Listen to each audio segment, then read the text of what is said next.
개만도 못한 놈이 대통령을 했어요. 나라가 이게 뭐야 지금.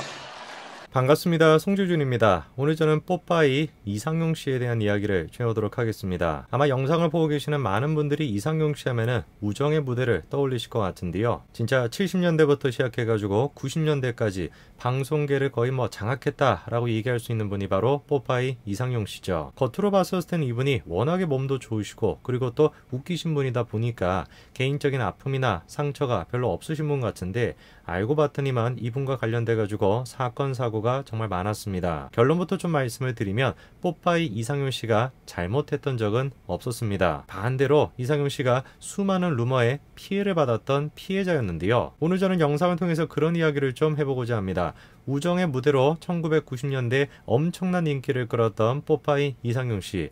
이 이상용 씨와 관련돼 가지고 어떤 식의 아픔이 있었는지 오늘 제가 영상을 통해서 말씀드리겠습니다. 같이 한번 보시죠. 대부분의 분들이 이상용 씨 하면은 떠오르는 이미지가 바로 이런 이미지일 겁니다. 근데 이런 이상용 씨가 태어났을 때는 건강이 별로 안 좋았다라고 합니다. 워낙에 심한 미숙아여가지고 태어나자마자 매장당했다고 하는데요. 그래서 나중에 이런 식으로 보디빌더로도 활동을 했었죠. 이후에 이상용 씨가 처음으로 TV의 모습을 드러냈던 건 유쾌한 천백전이라고 하는 프로였습니다. 그리고 난 다음에 모이자 노래하자라고 하는 프로그램에서 보조 MC로 출연했는데요. 그리고 바로 저때 이상용 씨가 뽀빠이라고 하는 별명을 얻게 되죠.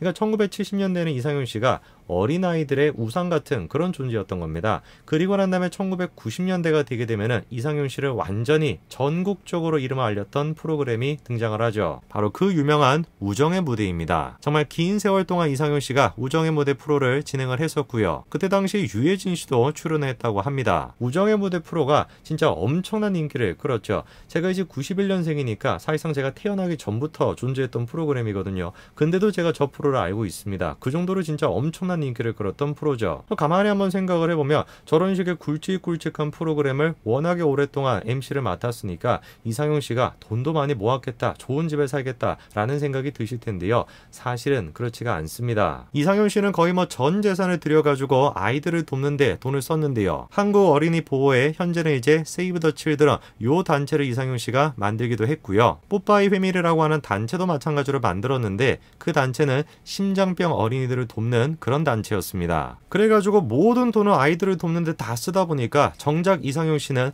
150만원짜리 전세에 살았다라는 겁니다. 진짜 대단하시죠, 그렇죠? 최정상급의 자리에서 어마어마한 돈을 벌었을 텐데 그 돈을 아이들의 심장병을 돕는데 다 써버리고 정작 자기는 150만원짜리 전세에서 살았다. 이게 이상용 씨의 삶이었습니다. 자, 그런데 이런 삶을 살아왔던 이상용 씨에게 생각하지 못했던 충격적인 사건이 발생하게 되는데요. 나중에 한 방송에 나와서 이상용 씨가 우정의 무대가 폐지가 됐던 이유에 대해서 얘기했던 적이 있습니다. 놀랍게도 근데 그 이유가 다음과 같아요. 정치를 했으면 어떻겠는가 라는 질문에 대해 가지고 내가 제일 싫어하는 게 정치다. 안 하는 이유가 뭐냐면 착한 사람도 정치만 하면 변하기 때문이라는 거죠. 그러면서 이상용 씨가 하는 얘기가 뭐냐면 과거에 선거 출마를 내가 제안을 받았는데 그거를 거부했다가 정치적 외압이 들어와 가지고 심장병 후원금 유용 혐의와 우정의 무대가 폐지가 되는 아픔을 겪었다라는 거죠. 그 이상용 씨가 하는 얘기가 뭐냐, 우정의 무대로 엄청난 인기를 끌고 있었을 때 정치권에서 러브콜이 들어온 겁니다. 국회의원 한번 하지. 그런 식으로 러브콜이 들어왔는데 그거를 거절했다가 외압을 당해가지고 무슨 횡령 혐의부터 시작해가지고 결국에는 방송이 폐지까지 돼버렸다라는 거죠. 그때 당시에 대통령은 김영삼 대통령이었습니다. 이상용 씨 얘기에 따르면은 그의 아들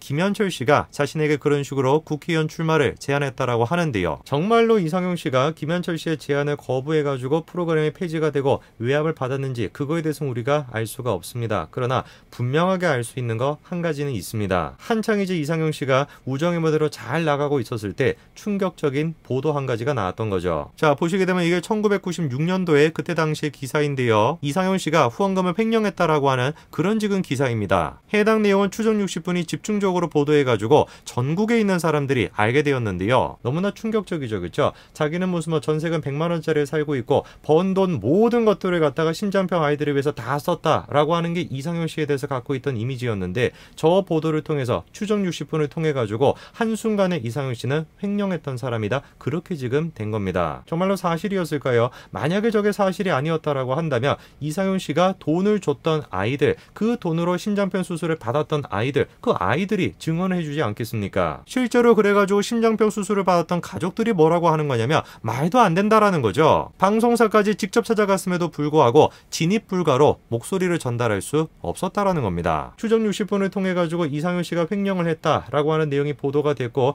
보도가 됐으니까 어떻게 되겠습니까? 사실관계를 확인하지 않고 전국에 있는 사람들이 그 사실을 다 믿게 되었죠. 그런데 결국에 검찰 조사 결과 어떤 결과가 나왔습니까? 혐의 없음, 무혐의 처분이 나왔습니다. 무혐의 처분이 나왔음에도 불구하고 그때 당시에 추적 60분의 PD였던 최초로 PD는 끝까지 자신의 잘못을 인정하지 않았는데요. 근데 이분 나중에 어떻게 됩니까? 결국에 검사를 사칭했다라고 하는 혐의로 구속이 됩니다. 이런 일련의 과정을 지금 쭉 살펴보게 되면 이상용 씨의 주장이 사실인 것 같습니다. 정치 좀 해봐라. 그렇게 인기가 있는데 우리 당에 들어와가지고 우리 당에 좀 힘을 좀 실어달라 라고 하는 제안을 거절했다가 정치적 외압을 당했다라고 하는 거 분명히 사실인 것 같습니다. 이상용 씨와 관련된 안타까운 얘기는 이것뿐만이 아닙니다. 전 재산을 들이다시피 해가지고 심장병 아이들을 도와줬다라고 하지 않았습니까? 어느 날 심장병에 걸린 한 아이가 자신을 찾아왔다는 겁니다. 그때 당시에 수술비가 1,800만 원이었다라는 거고 자기는 600만 원짜리 전세집에 살았다는 겁니다. 야간업소 행소를 3달을 뛰어가지고 선불로 수술비를 받았고 그래가지고 수술을 시켜줬더니만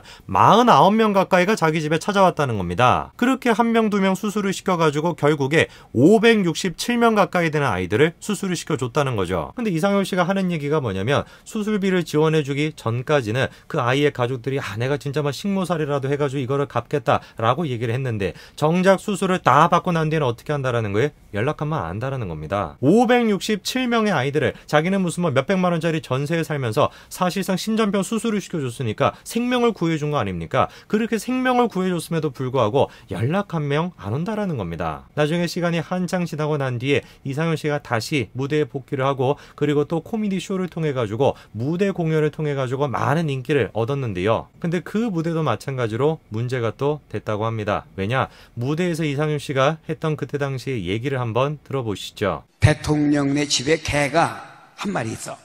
안 짖어. 그래서 의사를 데려다 보니까 이상이 없어. 기자가 이 개를 끌고 저쪽에 가서 물어봤대. 왜 안 짖냐? 왜 안 짖어? 그랬더니 대통령네 집에 있던 개가 뭐라고 한지 알아? 주인이 도둑놈인데 어떤 놈 보고 짖냐? 개만 또 못한 놈이 대통령을 했어. 나라가 이게 뭐야 지금? 여기서 말하는 대통령이 누구를 뜻하는 겁니까? 문재인 대통령을 뜻하는 겁니다. 2018년도, 2019년도 당시에 대통령에 대해서 풍자를 저런 식으로 했던 거죠. 그 결과 어떻게 됐습니까? 이상용 씨가 하는 얘기가 대통령을 풍자했다라 그래서 무대에 설 수 있는 기회가 다 박탈을 당했다? 이렇게 지금 얘기합니다. 현재는 지금 생계조차도 제대로 꾸리지를 못해가지고 가지고 있던 그림을 지금 팔면서 그렇게 지금 생계를 이어가고 있다? 이상용 씨가 얘기합니다. 그 옛날에도 이상용 씨는 언론과 정치로부터 피해를 받았고 현재 지금 이 순간에도 마찬가지로 이상윤 씨는 정치와 언론으로부터 피해를 받고 있습니다. 수십 년 동안 발전을 해왔던 대한민국이 문재인 정권으로 인해 가지고 수십 년 전 과거로 지금 회귀하고 있는 것이죠. 참으로 빨리 내년에 정권 교체가 돼서 이상윤 씨 같은 분들이 다시 무대에 올라가지고 우리한테 웃음을 주는 그런 날이 왔으면 좋겠습니다. 오늘까지 말씀드리겠습니다. 감사합니다.